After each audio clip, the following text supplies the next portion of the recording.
110편 시편 110편 1절에서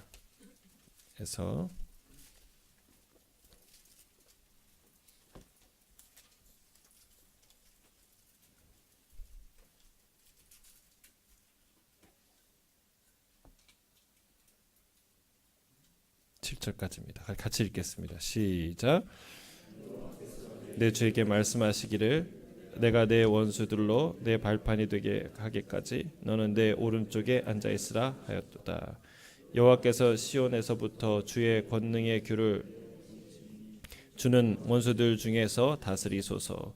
주의 권능의 날에 주의 백성이 거룩한 옷을 입고 즐거이 헌신하니 새벽 이슬 같은 주의 청년들이 주께 나오는도다. 여호와는 맹세하고 변하지 아니하시리라. 이르시기를 너는 멜기세덱의 서열을 따라 영원한 제사장이라 하셨도다. 주의 오른쪽에 계신 주께서 그의 노하시는 날에 왕들을 쳐서 깨뜨리실 것이라. 문나라를 심판하여 시체로 가득하게 하시고 여러 나라의 머리를 쳐서 깨뜨리시며 길가에 아멘 아멘. 주님이 지신 이 십자가는 처참한 죽음의 현장인데 죽음으로 끝나지 않는다는 거예요. 십자가는 죽음으로 끝나지 않습니다. 생명의 길을 열어주세요.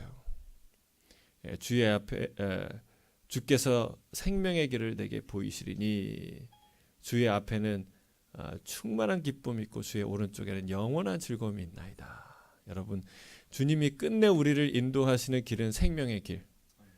주 앞에 있는 충만한 기쁨, 주의 오른편에 있는 놀라운 영원한 즐거움인 줄 믿습니다.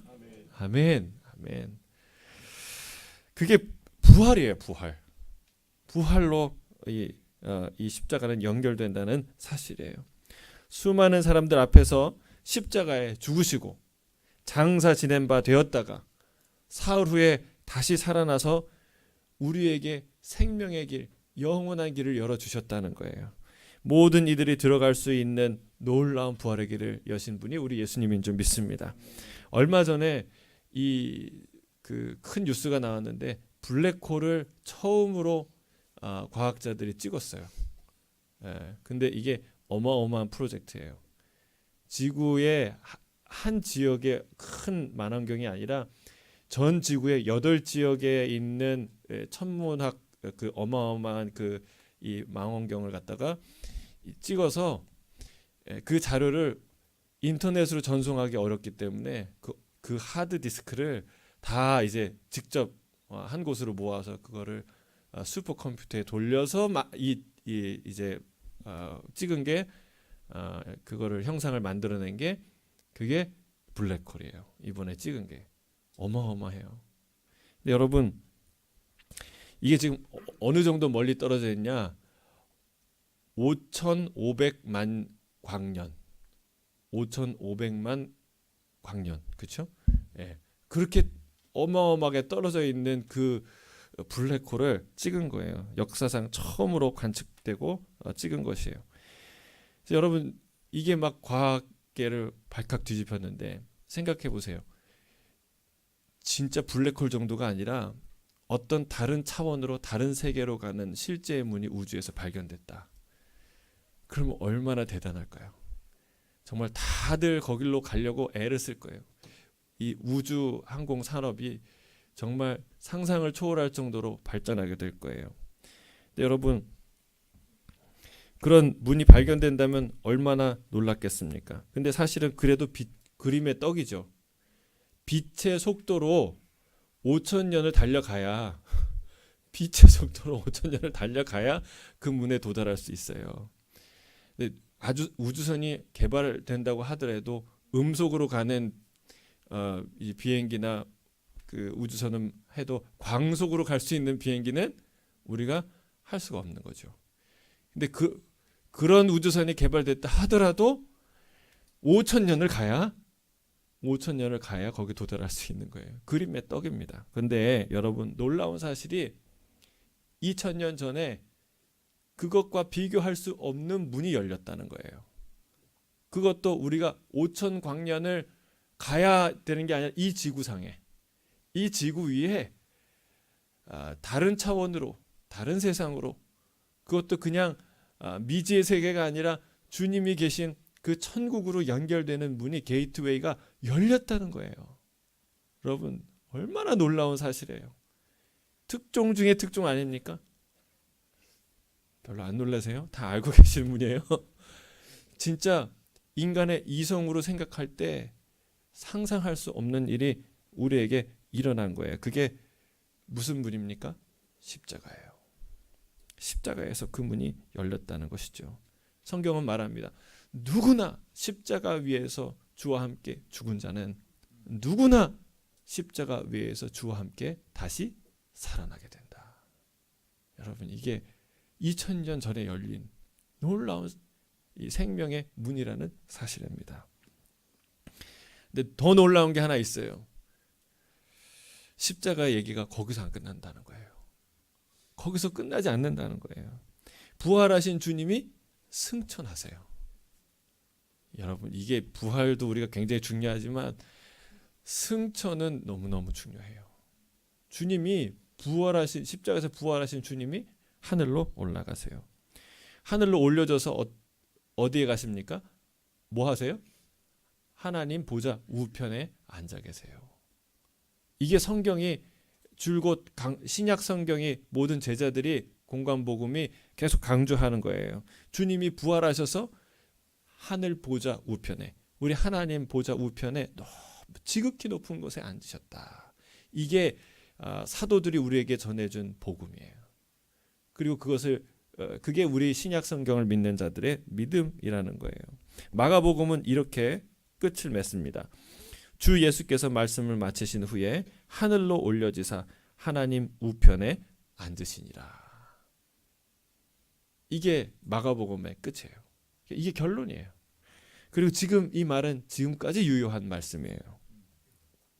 사도행전은 그 장면을 조금 더 구체적으로 우리에게 보여주고 있어요. 1장 9절에 보면 이 말씀을 마치시고 그들이 보이는 데서 올려져 가시니 구름이 그를 가리어 보이지 않게 하더라. 어느 날 사라진 게 아니에요. 주님이 갑자기 숑 하고 사라진 게 아니에요. 그리고 엠마오 가던 두 제자들과 함께 가시다가 저녁 이렇게 그 만찬을 하실 때 사라지셨잖아요. 그러니까 제자들과 함께 있다가 갑자기 어딘가로 사라지신 게 아니라는 거예요.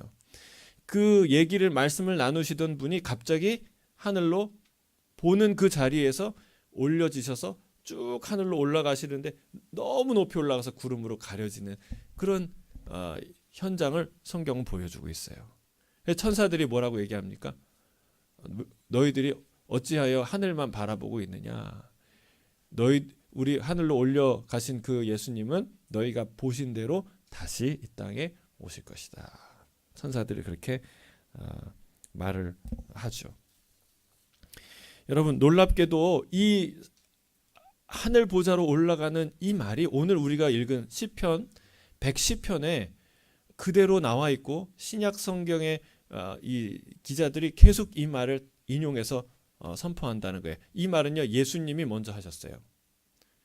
예수님이 이 바리새인들과 사두개인들과 여러 가지 논쟁하지 않습니까? 그 논쟁을 통해서 뭐 세금 논쟁이든지 부활 논쟁이든지 이런 논쟁을 한마디도 못하게 하셨어요. 완전히 제압을 하신 이후에 마지막으로 하신 얘기가 이 말씀이에요. 너희들 생각하기에 그리스도는 누구라고 생각하느냐? 사람들이 들은 건 있어서 다 얘기합니다. 뭐라고 얘기합니까? 다윗의 자손입니다. 왜요?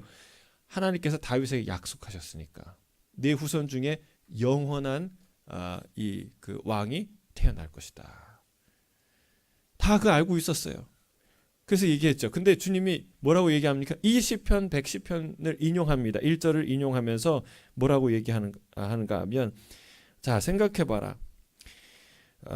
이 다윗이 그리스도를 향해서 주라고 표현하고 고백하는데, 그런데 어떻게 이 그리스도가 다윗의 후손이 되겠느냐? 다윗의 후손이 될 수 없다라는 거예요. 물론 다윗의 후손 중에 오시지만 그 메시아, 그 그리스도는 결코 이 다윗의 후손이 아니라 그 이상의 어떤 존재임을 말해주고 있다는 거예요. 여러분 이 얘기를 딱 듣고 나서는요, 이 이후에 감히 묻는 자가 없더라라고 얘기해요. 그러니까 성경을 이렇게 해석해 본 적이 없는 거예요. 매일 읽고 암송하는 시편이었는데 그렇게 생각해 본 적이 없는 거예요. 분명히 써놨는데. 여러분 이거 알아요? 들어도 깨닫지 못하는 게 있고 내가 암송까지 했는데도 모르는 게 있다는 거예요. 세상은요, 참 하나님이 열어주지 않으면 보이지 않는 게 있어요. 그게 하나님 지혜예요. 솔로몬에게 지혜를 주셨다고 그러잖아요. 여러분 지혜가 온 게 보입니까? 스스로 내가 깨닫으면 내가 깨달은 것 같은데 그게 착각이라는 거예요. 하나님이 우리에게 어떤 아주 중요한 일을 행하시는데 눈을 열어주시고 마음을 열어주시고 생각을 갖게 하시는 그런 일이 있는데 그건 누가 하시는 거예요? 하나님이 하시는 거예요. 성령님이 하시는 거예요. 메시아가 그리스도가 다윗의 후손 정도가 아니라 다윗의 후손 이상의 어떤 존재라는 것을 여러분 누가 깨닫게 하십니까? 하나님. 우리가 그 십자가를 묵상하면서 알게 됐잖아요. 예수님이 부활에 대해서 말했어요, 안 했어요? 하셨어요. 성경도 부활에 대해서 말해야 안 해요? 해요. 그런데 마치 예수님이 죽고 나서 모든 희망이 다 끊어진 것처럼, 다 그냥 아무런 희망이 없는 것처럼 좌절해 있지 않습니까? 여러분 너무나 낯설잖아요. 분명히 3번씩이나 주님이 적어도 부활에 대해서 말하고, 원수인 대제사장들도 그 소문을 듣고 이 무덤을 지키는데 이 사람들은 믿음을 지키지 않았어요. 그래서 주님이 나타나서 얘기하는 거예요. 이 하나님의 말씀을 더디 믿는 어리석은 자들이요, 주님 말씀하잖아요. 그게 우리라는 거예요.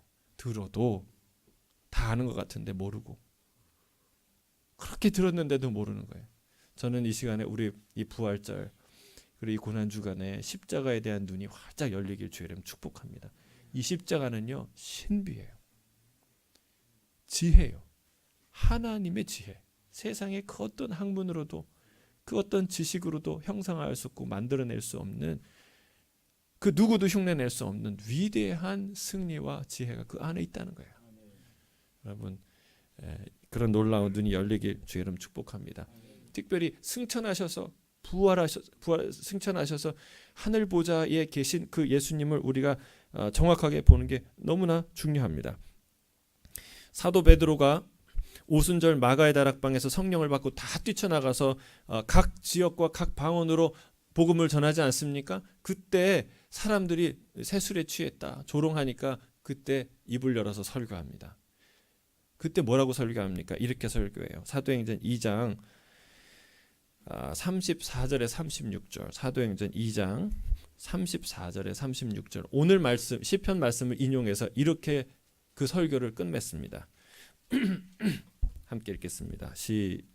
시작. 다윗은 하늘에 올라가지 못하였으나 친히 말하여 이르되 주께서 내 주에게 말씀하시기를 내가 내 원수로 내 발등상이 되게 하기까지 너는 내 우편에 앉아 있으라 하셨도다 하였으니, 그런즉 이스라엘 온 집은 확실히 알지니 너희가 십자가에 못 박은 이 예수를 하나님이 주와 그리스도가 되게 하셨느니라. 아멘, 아멘. 십자가의 이야기는 우리에게 생명의 문을 연 것으로만 끝나지 않는다는 거예요. 십자가의 주인공이신 예수님께서 부활하시고 하늘로 오르셔서 뭐가 되셨어요? 주와 그리스도가 되셨어요. 그래서 우리는 뭐라고 고백합니까? 예수님을 그냥 안 부르죠? 주 예수 그리스도. 따라하겠습니다. 주 예수 그리스도. 그래서 부르는 거예요. 이 세 단어, 이 말 안에는요, 이 놀라운 의미들이 담겨 있어요. 하늘 보좌에 앉으셔서 지금 주가 되시고 그리스도가 되시고 온 세상을 통치하시는 그 놀라운 분이다. 여러분 이거를 복음에서 빼면, 그냥 십자가에서 나를 위해 죽으셨습니다, 이것만 생각하면, 다시 부활하셨습니다, 이것만 생각하면 여러분 복음에서 아주 중요한 부분을 뺀 거예요. 복음이 하나의 관념과 철학과 사상이 될 수 있어요. 십자가와 십자가의 복음을 받아들이고 믿기만 하면 생명을 얻는다는 그 지식을 알아도 그것을 이루시는 이 주님, 실제로 지금 살아계셔서 하늘 보좌에 계셔서 그것을 이루시는 그 주님의 지식이 부재하면, 실제로 그것이 없으면 아무것도 일어나지 않는다는 거예요. 여러분, 법이 훌륭해서, 법이 완전해서, 법 자체가 완전해서 법을 지킵니까? 함무라비 법전이 아무리 완전해도 여러분 그거 지키는 사람이 있어요? 없어요. 왜? 여기는 더 이상 그런 나라가 아니니까. 여기는 호주법을 지켜야 돼요. 아주 웃겨도 호주법을 지켜야 돼요. 왜? 법은 그 법을 공포하고 그것을 지키게 하는 어떤 이 정권, 실체가 있어야 돼요. 여러분, 아무리 좋은 말 많아도 뭐예요? 세상에 여러분 노벨상이 좋은 이론을 갖고 있는 사람이 노벨상 받는 게 아니더라고요. 어제 이게 그 블랙홀에 관한 기사를 읽다 보니까 스티븐 호킹이 지금 뭐 얼마 전에 죽었지만 이 시대에 뭐 아주 최고의 이론 물리학자라고 말을 하는데 노벨상을 못 받았대요. 왜?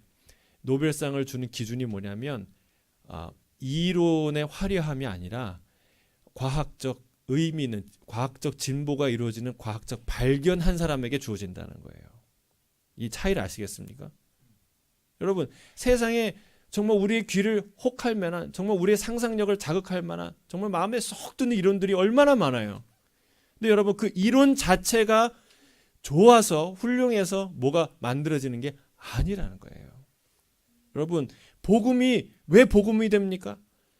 하늘 보좌에 앉으셔서 여러분 지금도 우리 이 땅을 다스리시고 그 약속, 십자가를 믿으면 그 모든 죄를 사하고 우리의 모든 영혼들을 구하겠다는 그 약속을 지키시는 그분이 살아 계시기 때문에 여러분 복음이 되는 거예요. 그래서 우리의 복음의 지식 가운데 이 승천하셔서 주와 그리스도가 되신 이 예수님에 대한 지식이 없으면 여러분 우리의 복음은요, 우리가 알고 있는 믿음은 바람 빠진 축구공 아시죠? 축구공인데 바람이 빠졌어요. 차면 나갑니까? 안 나가요. 여러분, 우리의 믿음이 바람에 빠져보세요. 아무리 집회를 하고 기도를 하고 뭐 이렇게 격려를 해도 그냥 바람 빠진 축구공처럼 안 나가요. 근데 하나님이, 여러분 이 믿음이 있으면 하나님이 조금만 터치를 탁 해도요 쭉쭉 나가게 되는 거예요. 저는 여러분 이 지식이 있게 되길 주 이름으로 축복합니다. 에베소서는요 이 예수님에 대해서 좀 더 구체적으로 말합니다. 에베소서 1장 20절에서 22절이에요. 에베소서 1장 20절에서 22절. 에베소서 1장 20절에서 22절 함께 읽겠습니다. 시작. 그의 능력의 그리스도 안에서 역사하사 죽은 자들 가운데서 다시 살리시고 하늘에서 자기 오른편에 앉히사 모든 통치와 권세와 능력과 주권과 이 세상뿐 아니라 오는 세상에 일컫는 모든 이름 위에 뛰어나게 하시고 또 만물을 그의 발 아래 복종하게 하시고 그를 만물 위에 교회의 머리로 삼으셨느니라. 교회는 그의 몸이니 만물에서 만물을 충만하게 하시는 이의 충만함이라. 이런 말씀을 암송해야 되는데요. 이거는 암송하고 또 해야 돼. 이건 진짜 주님에 대한 너무나 중요한 지식들이에요. 하늘 보좌에 앉으신 예수님은 모든 통치와 권세와 능력과 주권을 가지신 분입니다. 여러분 아멘이십니까? 네. 뿐만 아니라 예수라는 이 이름은 모든 이름 위에, 지금 현세의 이름들 중 이 예수님 이름과 비교할 사람이 없어요. 과거를 포함한, 그리고 앞으로 올 모든 세대의 그 어떤 이름도 이 예수의 이름과 비교할 자가 없는 줄로 믿습니다. 그분은 만물을 그 발 아래 복종하게 하시는 분이에요. 그리고 또 만물 위에 교회의 머리가 되시는 분이에요. 또한 만물 안에서 만물을 충만하게 하시는 분인 줄로 믿습니다. 그래서 여러분, 우리 예수님이 절대로 핫바지가 아니라는 거예요. 예수님이 절대로 허울 좋은 바지 사장이 아니에요. 그냥 이름만 걸어놓고 그냥 아무것도 안 하는 그런 사람이 아니라는 거예요. 주님이. 우리 주님은 지금도 만물을 붙들고 계시고 만물을 충만하게 하시고 만물을 다스리는 주님이신 줄로 믿습니다. 우리의 믿음은 여러분 거기에서 나오는 거예요. 그냥 교회 다니면서 그냥 좋은 행동과 좋은 말하고 이 정도가 아니라는 거예요. 부활하신 예수님의 모습을 분명하게 아는 것이 중요합니다. 바울은 이 예수님을 만나고 뭐라고 고백합니까? 이렇게 고백해요. 나는 이 복음을 부끄러워하지 않습니다. 자랑한다는 거예요. 어느 정도 자랑합니까? 내가 그동안 배웠던 모든 학문들을 다 배설물로 여길 정도로, 그 정도로 이 예수님의 이 복음은 놀라운 아름다운 보석 같은 것이라고 고백합니다. 여러분, 그는 예수님을 위해서 기꺼이, 그 성경의 표현대로 말하면 만물의 찌꺼기가 되는 것을 주저하지 않았어요. 모든 것을 버리는 것을 주저하지 않았어요. 예수님이 말씀하신 그 밭에 숨겨진 보물을 찾은 그 농부처럼 이 예수님을 발견하고 나서, 이 놀라운 보석을 발견하고 나서 자기의 인생을 버리는 것을 아까워하지 않았던 사람이에요. 왜 그렇습니까? 예수 그리스도의 영광을 다메섹 도상에서 똑똑히 보았기 때문에 그렇습니다. 여러분, 우리도 그 예수님의 영광을 봐야 합니다. 우리는 어떻게 봅니까? 여러분, 이 바울의 시대는, 이 신약 시대에는 신약 성경이 쓰여지기 시작했지만 우리가 갖고 있는 이 성경처럼 여러분 이렇게 집대성되지 않았어요. 그때는 신약 성경이 없었어요. 여러분, 근데 우리는 이 신약 성경을 보지 않습니까? 우리 신약 성경 곳곳에 예수님의 모습을 보여줍니다. 예수님이 어떤 분이신지. 예수님의 초성화가 바로 우리 성경이에요. 신약 성경이에요. 구약은 오실 예수님, 신약은 오신 예수님. 그 예수님에 대한 이야기로 가득 차 있습니다. 그래서 히브리서는요, 이 부활하여 보좌에 앉으신 예수님의 모습을 이렇게 표현하고 있어요. 히브리서 1장 2절에서 3절이에요. 물론 예수님의 모습을 보면 끝도 없이 많겠지만, 그러나 이 한 구절만 더 보겠습니다. 히브리서 1장 2절에서 3절 함께 읽겠습니다. 시작. 아들을 통하여 우리에게 말씀하셨으니 이 아들을 만유의 상속자로 세우시고 또 그로 말미암아 모든 세계를 지으셨느니라. 이는 하나님의 영광의 광채시요 그 본체의 형상이시라. 그의 능력의 말씀으로 만물을 붙드시며 죄를 정결하게 하는 일을 하시고 높은 곳에 계신 지극히 크신 이의 우편에 앉으셨느니라. 아멘. 여러분, 이재용이 삼성의 상속자라면 우리 예수님은 만물의 상속자라는 거예요. 만물의, 이 우주의 상속자. 주님은 상속자이면서 동시에 창업주라는 거예요. 우리는 이해가 안 되지만 우리 예수님은 창조자 하나님이시기도 하는 거예요. 창조의 순간에 함께 그가 이 세상을 만드셨어요. 그리고 우리 주님은 찬란하게 빛나는 하나님의 영광의 광채라고 말합니다. 그리고 또한 주님은 그 본체의 형상이세요. 그래서 빌립에게 뭐라고 얘기합니까? 나를 본 자는 아버지를 보았느니라. 나와 아버지는 하나이니라. 요한 사도도 얘기합니다. 본래 하나님을 본 사람이 없으되 아버지 품속에 있는 독생하신 하나님이 나타내셨느니라. 예수님이 하나님이시라는 거예요.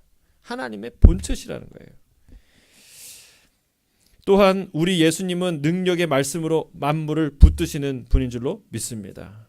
그리고 마지막으로 그가 지극히 큰 대제사장으로서 죄를 정결하게 하시는 분이다라고 말하고 있어요. 이게 얼마나 중요한 지식이냐? 이 히브리서는 4장부터 10장까지 이 역할에 대해서 예수님의 대제사장 되신, 큰 대제사장 되신 예수 그리스도가 어떤 의미인지에 대한 이야기를 하고 있어요. 우리 본문 4절에 보면 히브리서가 이 대제사장의 이야기를 풀어나가는데, 오늘 우리가 읽은 시편 110편의 이야기를 인용하는데, 오늘 시편 110편 4절에 보면 이렇게 얘기합니다. 너는 멜기세덱의 서열을 따라 영원한 제사장이라. 여러분, 놀랍지 않습니까? 정말 수백 년 전에 있었던 이 사람인데, 이 시편을 다윗이 쓰면서 마치 예수님의 승천을 본 것처럼 또 쓰고 있어요. 이 시편은 사도 베드로의 말씀대로 사도 베드로가 그 사도행전에서 오순절 역사를 이제 경험하고 설교할 때 이 말씀을 인용해서 뭐라고 설명하냐면 다윗이 성령의 임재를 따라 앞으로 일어날 먼 미래의 일을 보고서 기록했다라고 얘기하는 거예요. 미리 본 거로 이런 말을 해요. 5절에 보면 주의 오른쪽에 계신 주께서라는 말이 나오지 않습니까? 다윗이 어떻게 이런 표현을 썼을까요? 그때 삼위일체에 대한 지식이 없는데 어떻게 그가 이런 표현을 쓰냐는 거예요. 주께서 주의 오른쪽에 있는 주께. 여러분 이 말을 어떻게 쓰냐는 거예요. 별로 안 놀라시는 것 같은데 우리는 이걸 얘기해줘도 알지 못하는데 여러분 이 다윗이 이걸 봤다는 거예요. 이 상황을 봤다는 거예요. 성부 하나님의 하시는 말씀을 직접 듣지 않고서는 스스로 지어낼 수 없는 말이었다라는 것입니다. 우리 주님이 하늘로 올려지셔서 하시는 중요한 역할이 있는데 그게 대제사장의 역할이다. 히브리서는 이 부분을 매우 강조합니다. 8장 1절에서는요. 이 초점을 놓칠까 봐 이렇게 얘기해요. 우리가 하는 말의 요점은 이러한 대제사장이 우리에게 있다는 이것이다 라고 말하고 있어요. 이것이 예수를 믿는 우리에게 엄청나게 중요한 지식이라는 사실입니다. 한 번에 영원히 모든 일을 위한 제사를 완성하셨는 걸 우리가 아는데 거기서 끝나지 않고 왜 대제사장이 필요한가? 제사가 다 끝났는데 이렇게 질문할 수도 있어요. 근데 여러분 이 두 가지는 다릅니다. 영단번에 드린 제사 once for all 모든 세대 모든 이들을 위한 모든 제사를 완성하는 단 한 번의 제사가 이 십자가에서 이루어졌지요. 무슨 말입니까? 더 이상의 제물이 필요 없다는 거예요. 완전한 값이 치러졌다는 거예요. 정말 완전 무결한 이 그 대속이 십자가상에서 일어났다는 사실입니다. 그런데 이게 값이 치러졌다고 만인 구원설처럼 모든 자에게 자동적으로 구원이 임하는 거 아니라는 거예요. 여전히 속죄를 받았으니 다 끝난 것 이거 아니라는 거예요. 여전히 우리는 하나님을 향해서 나아가야 하고 그리고 우리를 인도해 주실 그 어떤 존재가 우리에게 필요하다는 사실입니다. 제사장이 필요하냐? 아니에요. 목사가 필요하냐? 아니에요. 물론 필요하죠. 그러나 주님께 나아가는데 필요한 게 아니라는 거예요. 하나님 앞에 은혜의 보좌 앞에 나가는 게 목사가 필요한 게 아니라는 거예요. 그러나 어떤 중재자가 필요한데 그 역할은 아무나 하지 못합니다. 여러분 여로보암이 하나님께 죄를 지은 게 뭐예요? 하나님이 솔로몬을 징계하기 위해서 그 우상숭배를 징계하기 위해서 나라 열을 주었는데 근데 거기서 결정적인 죄악을 저지릅니다. 뭐예요? 일반 백성을 제사장 삼은 거예요. 이게 뭐 정치적으로는 그럴 수 있다고 생각하는데 그럴 수 없어요. 여러분 하나님의 신앙을 정치적으로 해석하는 데부터 우리는 잘못된 길로 가게 되는 거예요. 하나님께로 나아가는 길은 하나님이 정해주셔야 돼요. 하나님이 친히 레위 족속을 부르셨고 구별하셨고 그들이 제사장이 될 것을 명하셨어요. 여러분 생각해보세요. 여러분이 대통령이 됐는데 이 청와대 비서관이나 이런 사람을 통해서 나를 만나야지 아무나 자기가 원한다고 자기가 비서관이라고 막 자칭, 타칭 막 이렇게 얘기하면서 막 만나자고 하면 만나겠습니까? 그건 불가능한 일이에요. 여러분 하나님이 지정한 방법을 통해 가야 돼요. 하나님께서 유일하게 지정한 한 분이 계시다는 거예요. 우리를 주님께로 은혜의 보좌 앞으로 인도하시는 단 한 분이 계시는데 그게 바로 예수 그리스도라는 거예요. 그래서 그분을 통하지 않고서는 아무도 예수님 하나님을 볼 사람이 없다. 아무도 은혜의 보좌에 나아갈 수 없다라고 주님이 말씀하시는 겁니다. 히브리서 7장 24절에서 25절 이렇게 말합니다. 예수는 영원히 계심으로 그 제사장 직분도 갈라지지 아니하시느니라. 그러므로 자기를 힘입어 하나님께 나아가는 자는 온전히 구원하실 수 있으니 이는 그가 항상 살아계셔서 그들을 위하여 간구하심이라.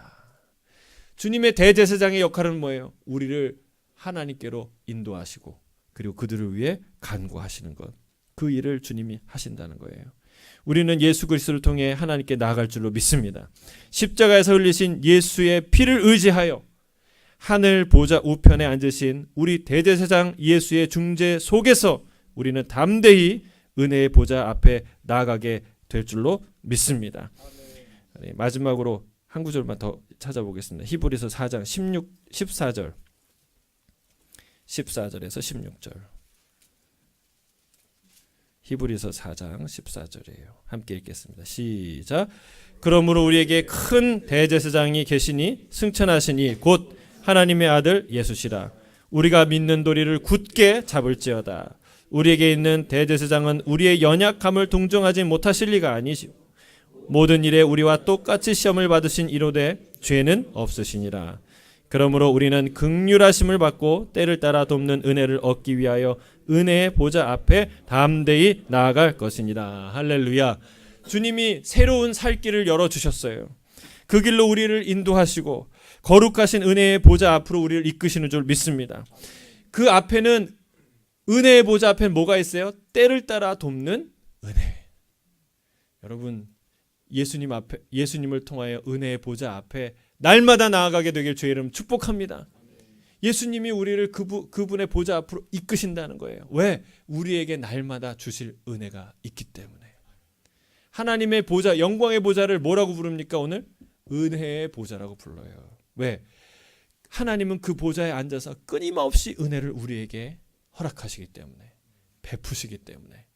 여러분, 이 놀라운 은혜의 보좌 앞에 나가게 하시는 예수 그리스도, 그 십자가, 그 놀라운 은혜를 붙드는 저와 여러분이 되길 주의 이름 축복합니다. 함께 기도하겠습니다.